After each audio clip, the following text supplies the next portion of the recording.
Okay, students, are you able to see the screen? Yes, ma'am. If you have any problem ma'am. regarding our previous topics, you can ask me. No, ma'am, no problem. Okay, so we studied yesterday about Francois Bernier. He was a doctor and he was a traveler. So today we have to start with 3.1, comparing East and West. Bernier traveled to several parts of the country and wrote accounts of what he saw, frequently comparing what he saw in India with the situation in the Europe. अब इन्होंने कई सारे हिस्सों में travel किया था एक country के, और जो भी इन्होंने देखा वो सब इन्होंने रिकॉर्ड किया, और फिर इन्होंने लगातार कंपेयर किया है जो भी चीज इन्होंने इंडिया में देखी है वहां की सिचुएशन को कंपेयर किया इन्होंने यूरोप के सिचुएशन से. ही dedicated his major writings to Louis 14th, the king of France, and many of his other works were written in the form of letters to influential officials. अब इन्होंने अपना काम जो है वो डेडिकेट किया था लुइस 14th जो थे उनको, वहां के फ्रांस के राजा थे ये उस समय में, और इनका अधिकतर काम जो है वो लिखा हुआ था इस तरह से कि लेटर्स होते हैं ना जो प्रभाव डालने वाले ऑफिशियल लेटर्स होते हैं मिनिस्टर्स को बताने के लिए, उस तरीके से इन्होंने अपना काम जो है रिकॉर्ड किया था. In virtually every instance, Bernier described that he saw in India as a bleak situation in comparison to the developments in the Europe. अब यहाँ पे जो भी चीजें उन्होंने देखी थी उसको इन्होंने बोला कि बहुत ही खराब सिचुएशन है, यानी कि बहुत ही पुरानी किस्म की है, और एक होता है ना कि ज्यादा डेवलपमेंट नहीं हुआ है, क्योंकि यूरोप के अंदर तो उस समय में काफी डेवलपमेंट हो रहा था. तो यहाँ पर ये चीज जो थी काफी बेरंग सी और इतना डेवलपमेंट नहीं हुआ था उस हिसाब से थी, और यही चीज इन्होंने डिस्क्राइब भी करी है कंपेयर करते हुए यूरोप से. As we will see, this assessment was not always accurate. जैसे कि हम देखेंगे कि ये असेसमेंट हमेशा सही नहीं होता है. However when his work were published, Bernier's writings became extremely popular. हालांकि जब इनका काम पब्लिश हुआ तो ये बर्नियर की जितनी भी राइटिंग्स थी वो काफी ज्यादा पॉपुलर रही. इनका काम जो था वो काफी ज्यादा पॉपुलर रहा है.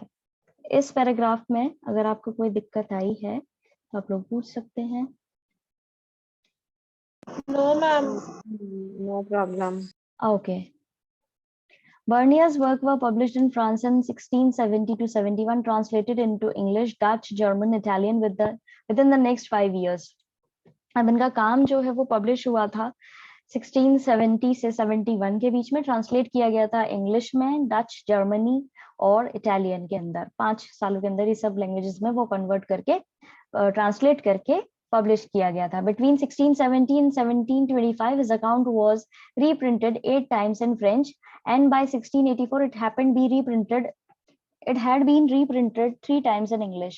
अब इनका आगे जाकर के काम जो है 1670 से 1725 के बीच में 8 बार फ्रेंच में रीप्रिंट किया गया है. फिर उसके बाद में 1684 से भी जो चीज रीप्रिंट की गई है वो 3 बार इंग्लिश में रीप्रिंट की गई है, यानी कि 8 बार तो फ्रेंच में और 3 बार जो है इंग्लिश में. This was in the marked contrast to the accounts in Arabic and Persian which circulated as manuscripts and were generally not published before 1800. अब ये चीज जो है comparatively जो चीजें अरेबिक और पर्शियन में लिखी गई थी उसके comparatively काफी डिफरेंट थी, क्योंकि वो जो चीजें थी वो कभी पब्लिश नहीं की गई, वो बस मैन्यूस्क्रिप्ट्स की तरह ही देखी गई, और जितनी भी पब्लिश हुई हैं वो मतलब जो सामने आई हैं वो 1800 के बाद में आई है, जबकि ये 1600 से 1700 के दौरान ही चीजें यहाँ पे बदल रही थी. क्लियर है? इस पैराग्राफ में कोई दिक्कत? No, ma'am. ओके, अब आगे बढ़ते हैं. Making sense of an alien world, Al Biruni and the सांस्कृतिक tradition.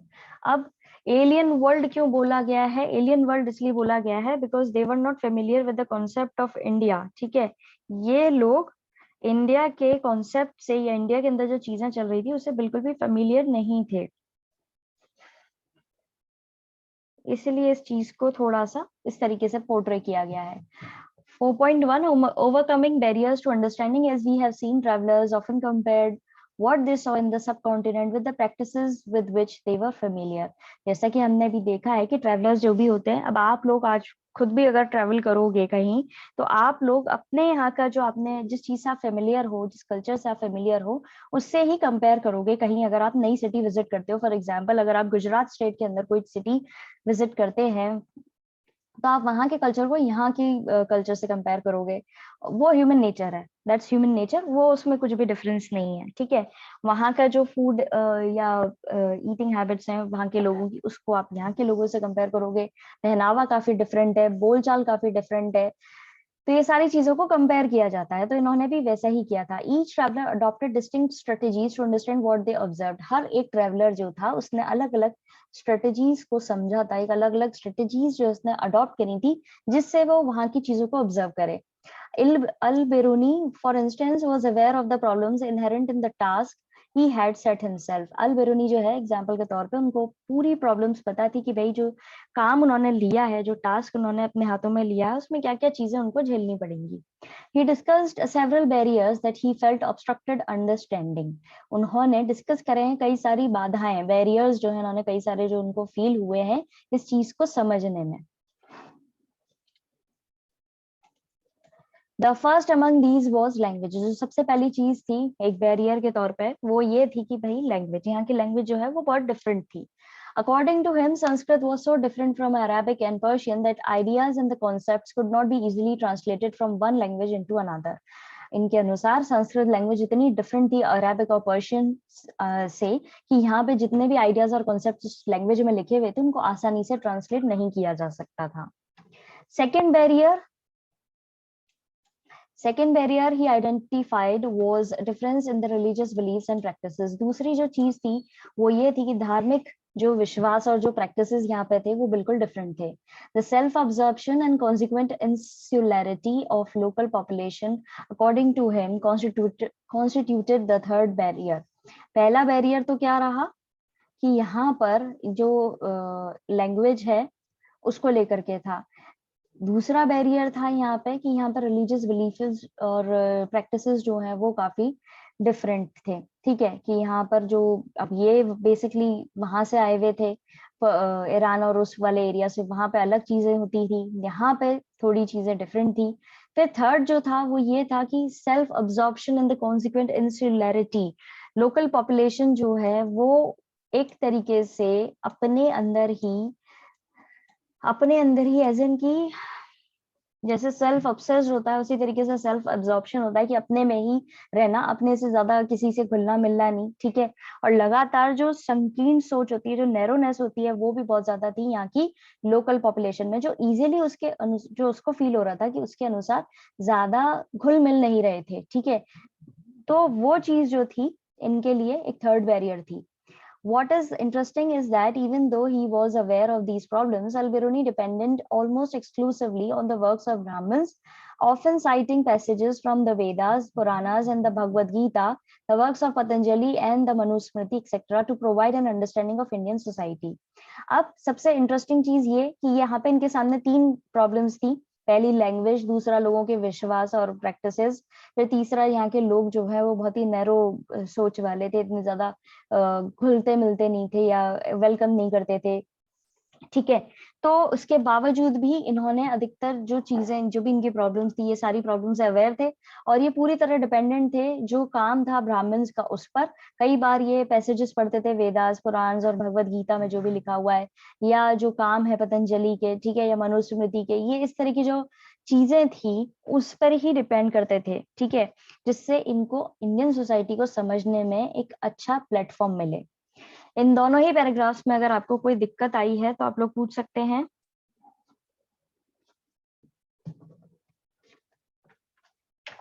No ma'am, no. Okay, फिर है 4.2 Al Biruni's description of the caste system. अब इन्होंने कास्ट सिस्टम को एक्सप्लेन किया है। यहाँ पे जो अलग अलग चीजें चल रही थी, अलग अलग कास्ट सिस्टम चल रहा था उस समय में समाज के अंदर, इन्होंने नोट किया है। एंशिएंट पर्शिया के अंदर 4 सोशल कैटेगरीज थी जो उनको पता थी, थे knights, princes, monks, fire priest, lawyers, physicians, astronomers और दूसरे साइंटिस्ट, फाइनली फिर पीजेंट्स और आर्टिसंस। ये था इनके वहां का। और यहाँ पे सोशल डिविजन्स जो था वो इतना यूनिक नहीं था इंडिया के अंदर। और उसी समय में अगर देखा जाए तो इस्लाम के अंदर जो चीजें थी वो थोड़ी सी इक्वल कंसिडर की जाती थी, उनमें इतना ज्यादा डिफरेंस नहीं था। ठीक है, अब इसको पढ़ते हैं line to line, then you'll be able to understand it properly. Al-Biruni tried to explain the caste system by looking for parallels in other societies. ये कोशिश कर रहे थे कास्ट सिस्टम को समझने की। ठीक है, बाकी का जो कास्ट सिस्टम थे दूसरी जगह पे उनको पैरेलली स्टडी करके। He noted that in ancient Persia, 4 social categories were recognized: those of knights and princes, monks and fire priests and lawyers, physicians, astronomers and other scientists, and finally peasants and artisans. इन्होंने note किया है कि भाई ancient Persia के अंदर 4 social categories थी, जिसके अंदर थे नाइट्स और प्रिंस, मंक्स, फायर प्रीस्ट और लॉयर्स, फिजिशियंस, एस्ट्रोनॉमर्स और दूसरे साइंटिस्ट, एंड फाइनली पीजेंट्स और artisans. In other words, he attempted to suggest that the social divisions were not unique to India. अब दूसरे शब्दों में कहा जाए तो उन्होंने उनका मानना ये था कि यहाँ पे सामाजिक डिवीजन जो है इंडिया के अंदर इतना यूनिक नहीं है जितना इनके एंशियंट पर्शिया के अंदर मेंशन था. At the same time, he pointed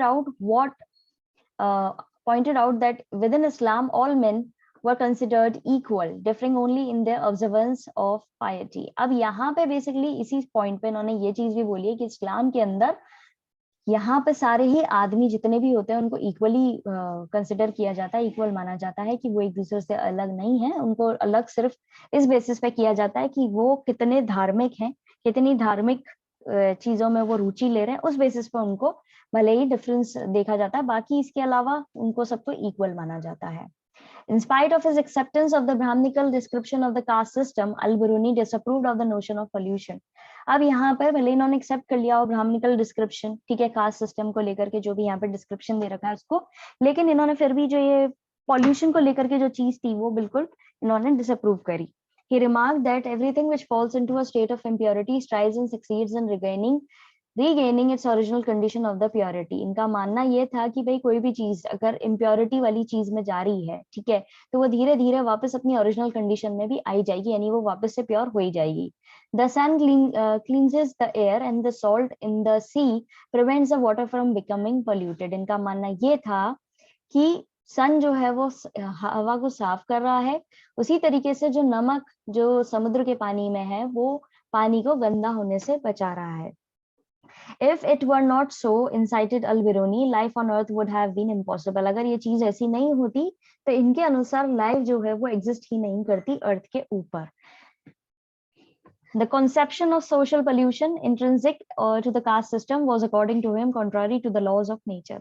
इनके हिसाब से सामाजिक pollution जो है, यानी समाज के अंदर जो pollution है वो related है caste system से लेकर के, और इनके अनुसार वो लॉ ऑफ नेचर जो है उसको लेकर के ही चल रहा है, यानी कास्ट सिस्टम को भी ये ज्यादा एज इन की बुरा नहीं कह रहे हैं. समझ में आया? किसी को कोई दिक्कत इन दोनों ही पैराग्राफ्स में तो आप लोग पूछ सकते हैं. No, ma'am, no problem. What about others?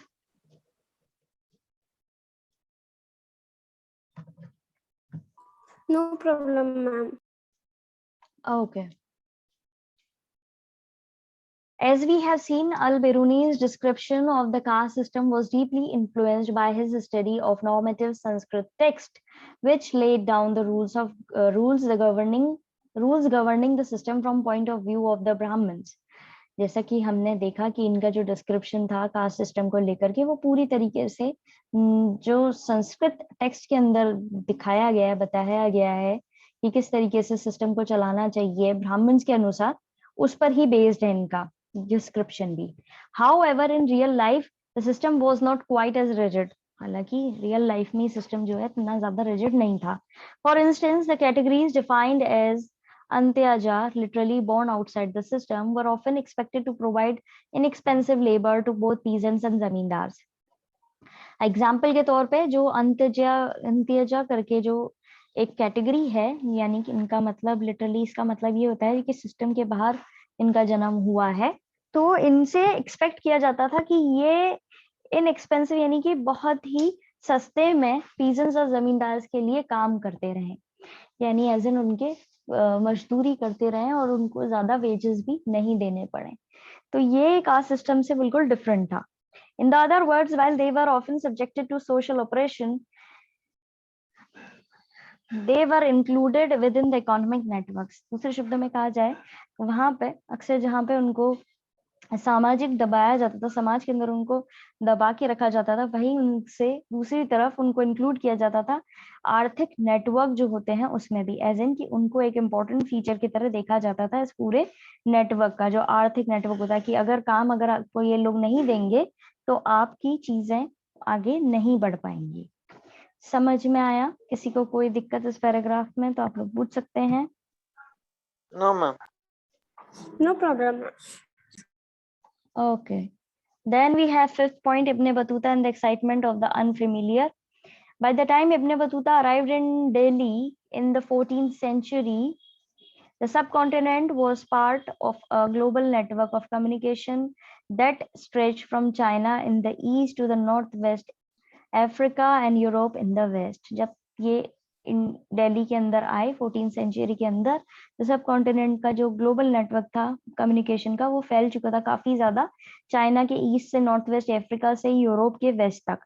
As we have seen, Ibn Battuta himself traveled extensively through these lands, visiting sacred shrines and spending time with the learned men and rulers, often officiating as qazi and enjoying the cosmopolitan culture of urban centers where people who spoke Arabic, Persian, Turkish and other languages share ideas, information and anecdotes. अब ये यहाँ पर बताया जा रहा है कि communication जो था ग्लोबल नेटवर्क का वो काफी ज्यादा फैल चुका था, और जितनी भी जगह यहाँ पे मेंशन की गई है वहां पे इब्न बतूता ने खुद ने ट्रैवल किया है ये सारी ही एरियाज में, अलग अलग पवित्र जो स्थल हैं वो इन्होंने विजिट करे हैं, समय बिताया है जो स्कॉलर्स हैं, पढ़े लिखे लोग हैं उनके साथ और रूलर्स के साथ में, और काजी किस्म के जो लोग होते हैं जो इंटेलेक्चुअल्स की कैटेगरी में आते हैं उनके साथ में भी इन्होंने बातचीत करी है, और इन्होंने उस कल्चर अर्बन सेंटर्स का जो कॉस्मोपॉलिटन कल्चर होता है उसको भी एंजॉय किया है, जहाँ पे लोग बाग अरेबिक और पर्शियन, टर्किश और दूसरी लैंग्वेजेस बोला करते हैं और अपने आइडियाज और इन्फॉर्मेशन जो है वो शेयर किया करते हैं, या किसी चीज का कोई ना कोई तोड़ जो है वो निकाला करते हैं. तो इन्होंने बेसिकली काफी ऐसी कंपनी एंजॉय करी है लोगों के साथ में कि जहाँ पे इनको समझ में आ सके लाइफ के बारे में, ठीक है, चीजों के बारे में, अलग अलग कल्चर्स के बारे में. These included stories about men noted for their piety, kings who could be both cruel and generous, and about the lives of ordinary men and women. Anything that was unfamiliar was particularly highlighted in order to ensure that the listener or the reader was suitably impressed by accounts of distant yet accessible worlds. अब वही चीज, ये जितनी भी इन्होंने जितने भी लोगों से बातचीत करी, मिले, घूमे, इधर उधर ट्रैवल किया, कल्चर को समझा, तो वहां पर सारी जो स्टोरीज थी वो उनमें क्या क्या इंक्लूडेड था कि भाई कैसे धार्मिक चीजें जो है उनको देखा जाता है, राजा जो है इस तरह के राजा जो क्रूअल भी हैं और साथ ही साथ जेनरस भी हैं, ऑर्डिनरी मैन और विमेन की जिंदगियां कैसी हैं, और स्पेशली कोई भी चीज जो इनको बिल्कुल अनफेमिलियर थी, जिससे ये पूरी तरह से अनभिज्ञ थे, इनको पता नहीं था, उसको इन्होंने बहुत हाईलाइट किया है जिससे सुनने वाले और पढ़ने वाले जो है वो पूरी तरह से इम्प्रेस हो सके, और भले ही वो इस चीज से काफी दूर है लेकिन उनको ये शब्द जब समझ में आए, जब वो इनसे रिलेट करें तो उनको पढ़ करके उस चीज से काफी नॉलेज मिले और उनको इंटरेस्ट आए. समझ में आया? किसी को कोई दिक्कत तो आप लोग पूछ सकते हैं. No, ma'am. Okay. Okay, students, that's it for today. आज हम इतना ही करेंगे. Please conjure up your problems related to this topic, this chapter. We'll discuss in that, discuss your problems in our next class. Till then, have a nice day ahead. God bless you all. Thank you.